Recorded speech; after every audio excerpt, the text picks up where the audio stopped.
Hola, ¿qué tal? Qué gusto saludarle a usted en una emisión más de Ruta 27 con un servidor Víctor Americano y en la producción César Vicente Moreno.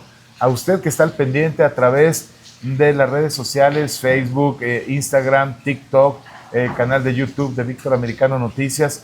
Y ya sabe usted, estamos en las diversas plataformas digitales para platicar con quienes generan la noticia, quienes están precisamente en este momento al pendiente de lo que pasa en nuestro México, en nuestro Michoacán, y es un gusto saludar con la senadora de la República, Celeste Asensio, que es muy joven, por cierto, ya la hemos entrevistado en otras ocasiones, y mucho le aprecio que haya aceptado esta charla aquí en Ruta 27. Senadora, ¿cómo estás? Qué gusto. Hola, ¿qué tal, Víctor? Con el gusto de estar aquí con ustedes en Ruta 27, saludar también a César allá, como dicen ustedes, en los controles. Nada más que le va a la América.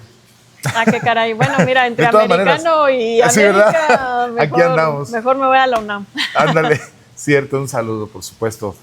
De ahí egresó mi hija de la UNAM Campus Morelia.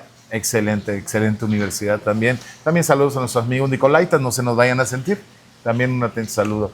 Oye, estamos en este momento, mucho le agradecemos a los amigos de Mansión Solís. A Omar Estrada siempre nos atiende de manera increíble. Aquí el magnífico hotel de Marco Antonio Solís.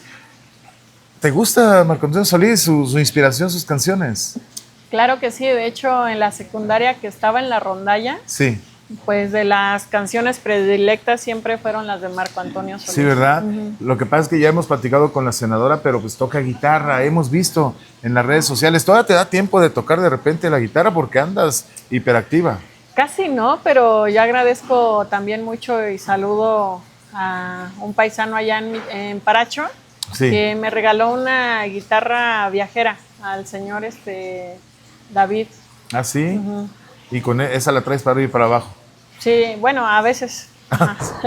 Muy bien, vamos a los temas, senadora. Dentro de todo este contexto y empezando así por no precisamente los temas de coyunturales, ¿cómo ha resultado para ti ser senadora de la República? ¿Es lo que te esperabas? ¿Es más de lo que te esperabas? ¿Estás como pez en el agua? ¿Cómo ha sido para ti tan joven llegar a un cargo pues tan importante ahí en el Senado? Bueno, definitivamente llegamos a romper un montón de estereotipos, un montón de Sí. estigmas y sobre todo también de paradigmas, porque de momento pues soy la senadora, la tercera más joven. Sí. Está la compañera Andrea Chávez, el Sí. compañero Segura y enseguida estoy yo. ¿Con qué edad? 33. No, sí, muy joven, muy joven. Sí. Y de allí, pues evidentemente por eso digo que llegamos a romper estigmas y estereotipos, porque de lo primero que me doy cuenta es que el Senado era un espacio sumamente sectario. Sí.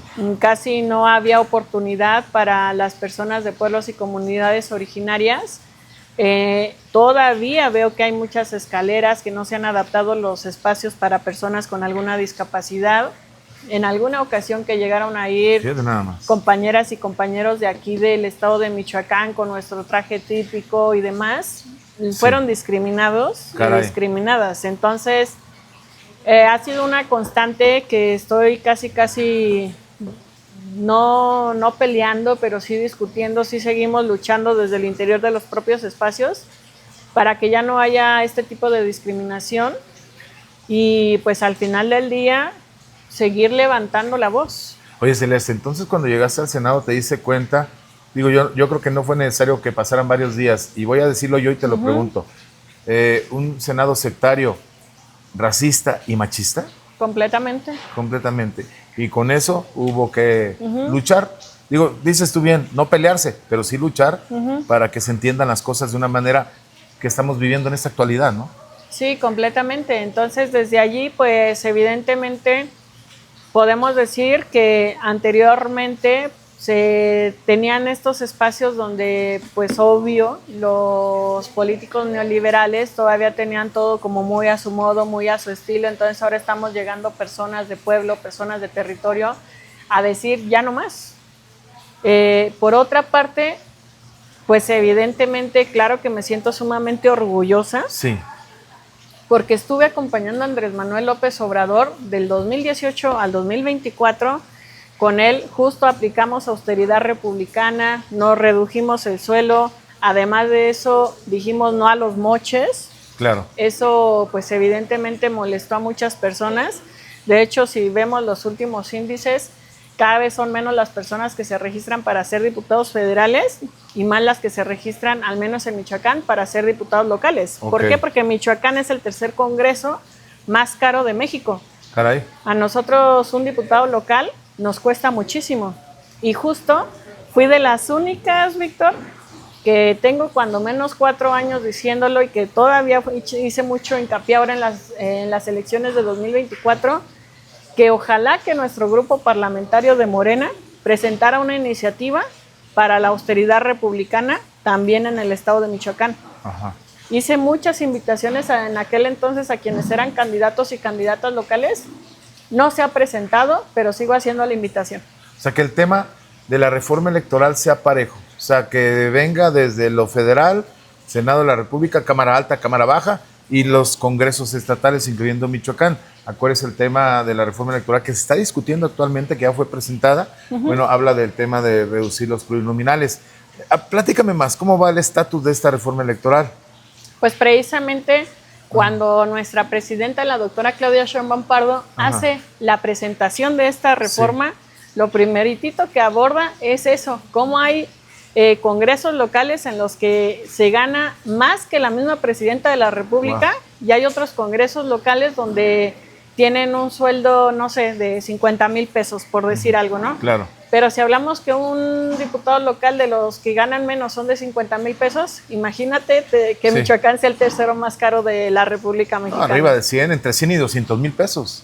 Eso es poquito también, pero bueno. Hasta más. Hasta allí lo dejamos. Híjole. Ya ojalá que nuestros diputados y diputadas locales se sensibilicen y acaten, más allá de si se llega a aprobar o no la reforma electoral, un mandato desde Andrés Manuel López Obrador de continuar con la austeridad republicana, y ahora que también lo retoma la presidenta en la presentación de la reforma electoral. ¿Qué propone, qué plantea? Pues sí, en efecto, si nosotros les preguntáramos a la ciudadanía cómo se eligieron las listas plurinominales en el Congreso local de Michoacán, ¿cuál sería la respuesta? No, pues va a decir, ni se sabe. O sea, no hay una transparencia en ese sentido. Pues sí, completamente. Y es que sí hay que diferenciar entre lo federal y lo estatal, porque sí se trabaja de manera muy distinta, ¿eh? A nivel federal hemos visto que se hace vía tómbolas, etcétera, etcétera, pero a nivel estatal, como cada estado tiene su propia independencia y autonomía, pues evidentemente es un trabajo distinto, ¿no? Entonces habría que plantearnos quiénes son los diputados plurinominales del estado de Michoacán y qué tanto han acatado esta propuesta de la autonomía, de la austeridad republicana. De la austeridad. Acuérdese, amable auditorio, que ellas y ellos que llegan de manera plurinominal no son electos por el pueblo, no es por votación, sino por unas listas dependiendo del resultado de las votaciones, y que en un tiempo, para que tuvieran representación o representatividad todos los partidos políticos, y que hubiera, bueno, pues ha habido ya mucho, hemos transitado mucho desde que se eligió de esa manera a la actualidad. Ya han pasado muchos años. Senadora, en este sentido, aparte de algunos otros temas que ahorita vamos a abordar, me gustaría que metiéramos un poquito de la anécdota aquí en esta entrevista. ¿Cómo conociste, senadora, a Andrés Manuel López Obrador? ¿Cuál fue la primera vez que estrechaste su mano y qué fue lo que platicaron? Porque él ha luchado desde hace mucho tiempo, tú también, pero de todas maneras, obviamente, él tiene toda su vida en este tema y tú eres muy joven. ¿Cuándo fue? ¿Dónde fue? Bueno, primero, antes de conocerlo, yo ya había escuchado hablar mucho de él. Sí. Resulta que mi mamá, mis tías, mis tíos son fundadores de Morena en mi pueblo. También de izquierda, entonces. En Paracho, okay. sí. Sí. Entonces yo recuerdo que llegó la maestra Connie Torres de Uruapan con la maestra Silvia Pardo también de Uruapan, porque antes Paracho pertenecía a ese distrito federal. Sí, sí. Y en la cochera de la casa de mi tía Ceci se hacían las reuniones. Entonces nosotros salíamos a invitar a más personas a que quisieran formar parte de nuestro movimiento y la realidad es que nadie quería. Entonces en las reuniones básicamente estaba mi familia. ¿Por qué? Porque los comités de protagonistas del cambio verdadero generalmente se conformaban por 5 personas y la manera a veces más oportuna de poderlas hacer eran con las familias. Entonces eran mis tíos, mis tías, mi mamá y mis hermanos y yo, ¿no? Claro. Por poner un ejemplo. Sí. De allí, posteriormente, yo empiezo a tomar conciencia, porque yo empecé muy joven en la política, desde los 13, 15 años por ahí. Me interesó. Pero tomo conciencia, Víctor, gracias a mi mamá. Para eso ya tenía yo 17 años. Y la maestra Raquel Sosa le pregunta, maestra Tere, ¿usted por qué está en Morena y por qué apoya a Andrés Manuel López Obrador? Claro. Reitero, yo estaba en prepa con 16 o 17 años. Sí, sí, claro. Mi mamá no se da cuenta que yo estoy detrás de ella y contesta, por mis hijos, porque quiero que tengan mejores condiciones de estudio y quiero que tengan un trabajo. Wow. Cuando yo escucho eso, dije, si mi mamá está en Morena por nosotros, sí, entonces yo le voy a entrar de lleno, con convicción, con conciencia. Claro. Antes, acuérdate que el periodo neoliberal era la tendencia de la privatización de la educación. Sí, sí. Y ahorita, afortunadamente, con la Cuarta Transformación, se abren más universidades y más escuelas de nivel medio superior. Entonces, de allí le entro, posterior me vengo a la universidad acá a Morelia, sí, y es ahora sí donde ya puedo tener este contacto con nuestro presidente. Yo voté para que Morena no fuera partido político. Ok. Porque yo pensaba que se iba a convertir en un partido como cualquier otro, ¿no? Entonces voto en contra, pero de las primeras veces que veo a Andrés Manuel López Obrador, andábamos haciendo giras por Cuitzeo. Posteriormente fui secretaria del Comité Ejecutivo Estatal, sí, cuando lo presidía Roberto Pantoja Arzola. Sí, recuerdo. En aquel entonces yo ya tenía, creo que 22 años. Sí. Y empezamos ya ahora a hacer ruta con él, ya no nada más como espectadora, sino ya a un lado suyo. Una anécdota muy bonita que recuerdo mucho con él, bueno, son varias, pero una de tantas. Una de tantas, sí, estábamos en Puruándiro. Sí. Era en la plaza pública, no llegábamos ni a 60 personas, ya con Andrés Manuel López Obrador. Yo estoy hablando de 2016, más o menos. Sí. Yo era ya secretaria de diversidad y mi compañero me presenta y dice, les presento a Celeste Asensio, secretaria de Pueblos Indígenas. Entonces Andrés Manuel me agarra, me dice, no. Y yo traía la bandera de arcoíris. Sí. Dice, no, ella es secretaria de diversidad sexual. Y te levanta la mano. ¿Ahí? Ahí. Caray. Entonces ese me gustó mucho el gesto porque reconoció nuestro movimiento, claro, porque reconoció la secretaría, reconoció el trabajo, sí, y aparte me levantó la mano. Vaya sí, apertura, vaya sí, apertura, porque luego ese choque generacional entre políticos de la vieja guardia, sí, luego no es tan sencillo, pero bueno, Andrés Manuel tenía, y sí, yo siempre lo he dicho y con todo el respeto, es un animal político en toda la extensión de la palabra. Vaya, una de tantas anécdotas. 2 años después, sí, él me nombra diputada federal plurinominal. Sí. Fue el camino que seguiste para la diputación. Fíjate nada más. En este sentido, mucho se ha hablado de la Cuarta Transformación, mucho se ha hablado, senador, ahorita vamos a hablar porque a mí me llegan toda la información que se genera de la senadora de la República, acabas de estar en Oaxaca, ahorita platicaremos de estos temas, pero ha habido diferentes estilos de combatir la inseguridad. Mucho se ha hablado, y yo mismo le pregunté, yo he entrevistado en unas 3 ocasiones a la doctora Claudia Sheinbaum, sobre todo cuando fue candidata. Sí, ahí tuve la gran oportunidad de poder platicar con ella. Y se habla desde la época de la guerra contra el narco de Felipe Calderón, luego el estilo de Peña Nieto, y luego abrazos y no balazos, y ahora vemos el estilo que tiene la propia presidenta Sheinbaum y lo que hace cuántos domingos después de este operativo increíble del abatimiento de este personaje conocido como el Mencho. En ese sentido, ¿tú qué opinas de la manera de que está la presidenta de la República ejerciendo, digamos, el poder del Estado para atacar o para disminuir los temas de la delincuencia?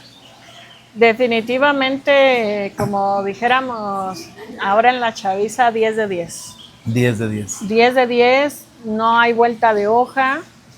Prevención a las causas, ajá, desde la Secretaría de Gobernación. Sí. Investigación y coordinación. A lo mejor la mayoría de las personas dicen, no manchen, qué bueno que ya finalmente se logró la captura viva o muerta, pero de una persona. Sí. La cuestión es que para eso debieron haber meses de investigación. Sí, claro. Entonces, ya finalmente se captura, insisto, con vida o sin vida, a una de las personas que tanto daño han hecho, tanto en el estado de Michoacán como en algunos otros. Y ahora, pues evidentemente lo que continúa es hacer una limpieza profunda, porque a la par de todo se está llevando la Operación Enjambre. Sí, claro. Y la Operación Enjambre, para quienes no lo sepan, pues habla precisamente de estar capturando a todas aquellas personas que son servidoras públicas que tienen algún nexo con el narcotráfico. Entonces, en esta Operación Enjambre, atraparán del PRI, del PAN, del PRD, de Morena, de quien sea, pero que tenga esos nexos. Quien tenga nexos debe caer. Entonces, se está trabajando de manera conjunta todo. Ahorita vengo precisamente de un CONALEP, donde les abordo a los chavos el tema de cultura de la paz. Sí, claro. Y les incito mucho a decir qué estamos haciendo todas y todos nosotros por Michoacán. Entonces, definitivamente, el compromiso de nuestra presidenta con el pueblo de México y con el pueblo específicamente de Michoacán se ve plasmado a través del Plan Michoacán por la paz y la justicia. Vaya, senadora Celeste Asensio con nosotros aquí en Ruta 27. Me llamó mucho la atención a finales del mes de febrero esta reunión que tuviste con el ingeniero Cuauhtémoc Cárdenas. Qué bárbaro, qué personaje. Yo tengo 3 libros de él autografiados lo he entrevistado un par de ocasiones, no, en una ocasión. En otra ocasión fue una entrevista colectiva. Y es de las personas que imponen, o sea, qué bárbaro, la historia ahí caminando. Hablaron con el ingeniero Cárdenas sobre retos de Michoacán y el momento que vive el país. ¿Qué te dijo el ingeniero Cárdenas? ¿Qué le aprendiste a este ícono de la política o uno de los últimos estadistas, eso lo digo yo, de nuestro país? Fíjate que, pues sí, en efecto, para todas las personas de Michoacán, el cardenismo representa una de las mayores luchas, desde el general Lázaro Cárdenas del Río, Amalia Solórzano, tenemos el museo allá en Tacámbaro, y desde luego, pues ahora también el ingeniero Cuauhtémoc Cárdenas, que fue el pionero del Partido de la Revolución Democrática en nuestro país. Claro. Y que tenemos justo con él uno de los ejemplos más grandes y más fuertes de lo que han sido los fraudes electorales en nuestro país. Entonces, claro que es un ícono político, claro que es un ícono en el estado de Michoacán. Cuando a mí me dan afortunadamente, el compromiso y la responsabilidad de ir a la candidatura por el Senado de la República, me reúno con él, porque sé que también él fue senador de la República, claro. Y él me comenta que hasta hoy en día ha sido el único candidato a senador de la República que recorrió los 113 municipios del estado. Una de las principales tareas durante campaña pues fue en efecto recorrer la mayor cantidad de municipios que se pudiera, ¿no? Sí. Evidentemente las condiciones han cambiado en el tema sobre todo de seguridad. Sí, claro. Y en esta ocasión pues nos reunimos precisamente para seguir abordando todos estos temas que de pronto están ocurriendo acá en el estado. Yo le agradezco infinitamente siempre el recibimiento y sobre todo la guía, porque me parece, Víctor, que muchas de las personas que hoy estamos en algún espacio de toma de decisiones y que tenemos esta juventud, esta energía, esta vitalidad, esta convicción y sobre todo la firme creencia de que sí se pueden transformar las cosas, pues también siempre es necesario escuchar a las personas adultas que tienen experiencia. Por supuesto. Y como muchas ocasiones dice el dicho, pues más sabe el viejo por diablo, perdón, el diablo por viejo que por diablo. Entonces, sí, la cuestión es que poder conjuntar su experiencia con mi juventud definitivamente es una oportunidad de poder conversar con él, de escuchar, de que él me escuche y hablamos de esto, de qué es lo que está ocurriendo en este momento en el estado de Michoacán, cuáles son las preocupaciones y sobre todo cómo podemos generar los avances. Vaya, estamos en una coyuntura importante, senadora.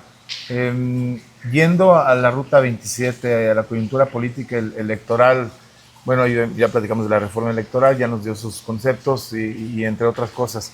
Pero Michoacán, yo no sé, pareciera un laboratorio político desde hace mucho tiempo, una caja de resonancia importante en el ámbito nacional también. Los grandes movimientos han gestado aquí, grandes personajes, ellas y ellos han salido precisamente de aquí, de Michoacán. Pero ahí viene también el relevo gubernamental, se le acaba a Alfredo Ramírez Bedoya, y tú has sido ampliamente mencionada como posible candidata ahora de parte de Morena. ¿Cómo va el tema en la interna? Sabemos que tienen sus tiempos, ya ha venido Luisa María Alcalde a decir que va a ser por precisamente encuesta, etcétera, etcétera. Pero también vemos, y todo el mundo se da cuenta, es público, pataleos, dimes y diretes, pero tú estás tranquila, como que en ese sentido, ¿cómo va la interna? Y tú sigues poniendo ahora sí que el dedo en la llaga de que tú quieres gobernar Michoacán. Bueno, de entrada, muchas de mis luchas tienen que ver en materia de derechos humanos. Sí, claro. Entonces, siempre he considerado que hay luchas más fuertes que las personales o las individuales. Siempre mis luchas han sido meramente sociales, meramente colectivas, y en ese sentido, ahora que finalmente tenemos la oportunidad de llegar a un espacio, en la historia de Michoacán soy la senadora más joven. Sí. Nunca había habido una senadora tan joven como está mi persona, y en ese sentido pues tenemos que trabajar, dar los resultados. Andrés Manuel López Obrador lo dijo muchísimas ocasiones, la presidenta lo sigue repitiendo, no tenemos derecho a fallar. Entonces hay que dar los mejores resultados, y esto como pues a través de todas las reformas que se han estado presentando, votando a favor, dando la discusión. Cuando fue lo de la reforma al Poder Judicial, anduve en todo el estado de Michoacán, claro, dando a conocer de qué se trataba, por qué, en qué beneficiaba, cuáles iban a ser los cambios y demás. Y en el caso que comentas tú de manera interna de nuestro partido Movimiento, pues sí es cierto, a mí me da mucha tristeza porque pues traen mucho la manera de otros partidos políticos. Yo nací en Morena, crecí en Morena, y a mí de pronto me cuesta mucho trabajo decir por qué actúan así, por qué todos están peleando entre todos, cuando el enemigo no está dentro de nuestro partido, no está dentro de nuestro movimiento. Está allá afuera con personas que quieren ir en contra de los derechos que ya hemos logrado hasta ahora, que vienen con estos antiderechos de decir, todo lo que ya se ha logrado hasta ahora puede retroceder. Entonces, si bien es cierto que es algo interno, también es cierto que de los primeros y principios que tenemos en nuestro movimiento es no a la denostación entre nosotras y nosotros como compañeros y como compañeras. Claro. Como yo sí soy 100% hecha en Morena, no tengo nada en contra de ellos, pues, además. ¿Y no concibes otra manera de dirimir lo interno más que como lo ha hecho Morena? Pero es que ahorita me quedé pensando en eso. Es cierto que sí hay matices de cómo dirimían las cosas en el PRD, por ejemplo, o hasta en el PRI, en su momento, ¿no?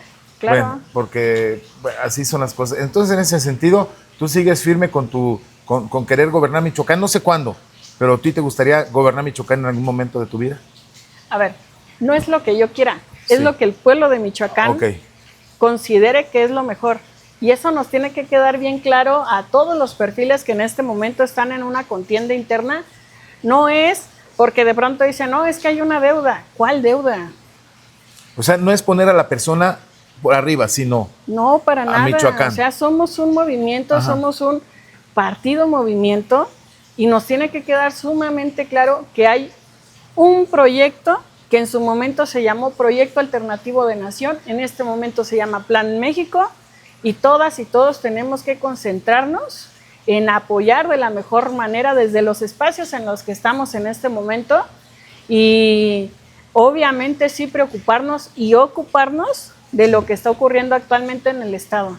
Pero la cuestión es esa, Víctor, me parece que en Morena no caben intereses personales. Como decía Andrés Manuel López Obrador, si alguien está por un puesto, pues que vayan llegándole al mercado y abran su puesto allí. Pero acá no. Un puesto de carnitas. Bueno. Y que estén buenas. Sí, que estén buenas, sí, claro, no, olvídate. Ay, un churipo ahorita que lo mencionaste de allá del Paracho, qué bárbaro. Es que ya hace hambre, ya hace hambre. Sí. Celeste, yo sé que tienes la agenda bastante pesada. Vamos a finalizar esta charla el día de hoy agradeciendo mucho tu tiempo y que cierres esta plática dirigiéndote a nuestro público, que les mandes un mensaje a los jóvenes, a las personas, a los grupos vulnerables, porque hay mucha gente que todavía dice, es que no nos ven, parecemos invisibles, estamos como si no existiéramos y en realidad son ciudadanos, son ciudadanas y tienen todos los derechos que todos debemos de tener. Mándales un mensaje. Claro que sí, pues sobre todo también a los pueblos y comunidades originarias del estado de Michoacán, que sepan que seguimos levantando la voz desde el Congreso, que seguimos luchando para seguir visibilizando todas las causas, todas nuestras luchas, que no se nos olvida quiénes somos, tampoco se nos olvida de dónde venimos y tenemos muy presente hacia dónde queremos ir, hacia una igualdad, hacia una construcción del estado de Michoacán de manera distinta. Ahorita estamos bien, pero claro que Michoacán puede y merece más. Muy bien. Celeste Asensio, la senadora de la República aquí en Ruta 27, a quien mucho le agradecemos que esté aquí con nosotros, sobre todo con usted, charlando de todos los temas. Celeste, senadora, muchas gracias. Gracias a César Vicente Moreno en la producción. Yo soy Víctor Americano. Hasta la próxima.